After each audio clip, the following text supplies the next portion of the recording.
હજી આગળ જો મફતિયા વૃત્તિ લઈ લેવું બીજાનું, બધાને ખબર છે આ જગતમાં મફત કઈ છે જ નહીં, તોય લઈ લેવાનું. એટલે ખબર છે જેથી હવે મને એક વાતનો જવાબ આપો, બેંક આપણને બે રીતે પૈસા આપે, કાં તો આપણે જમા હોય તો આપે, જમા ન હોય ને આપે લોન આપે. હવે લોન આપે શું ભરવી ન પડે વ્યાજ હોતું? તો અહીંયા આપણને કેમ નથી ખબર પડતી મફત નું લઈ લેવામાં એ ચૂકવવું પડે?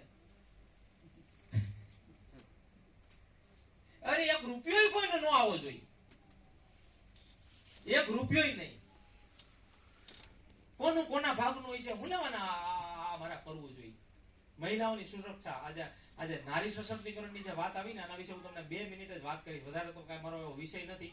શોષણની વાત કરીએ, સ્વાર્થ માટે બીજાનું કરી નાખવું, આ બધા કારણો બતાવું છું. રાષ્ટ્રપ્રેમ, આજે પ્રાણ ગીતની જયારે વાત આવી ને, આ પ્રાણ ગીતની જયારે વાત કરી તેથી આ આપણને સમજાઈ જાય.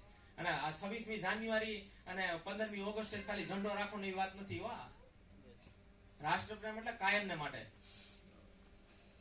અને પ્રકૃતિની હું તમને વાત કરું, આજે ઘણા બધા લોકો એવું વિચારે મને મારા કુટુંબે શું આપ્યું, મને મારા મા બાપે શું આપ્યું, મને મારા સમાજે શું આપ્યું. આપવાની ક્યાં મૂકો ને તડકે, તમે શું આપ્યું ઈ કયો નહીં.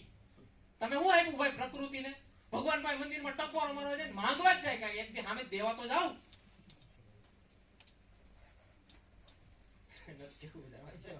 ભ્રૂણ હત્યાની વાત કરીએ, અને આ બધું બદલવા માટે રસ છે ને એટલે આપણે આક્ષેપ કરીએ છીએ.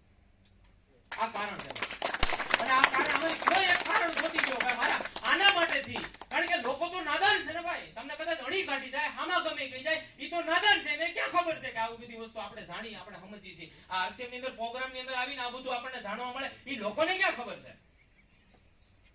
આ તો બાળક જેવી વાત થઈ. બાળકને જયારે બાળ મંદિરમાં બેહાડવા જાવ તમે સ્કૂલે, આળોટ ધમ પછાડે જાય, પહેલી વાર હોય છે ન જાય, આળોટવા માટે ધમ પછાડા કરે, પછી ચોકલેટ આપવી પડે, ઓલું કરવું પડે તોય ટીંગાટોળી કરીને મૂકે નહીં.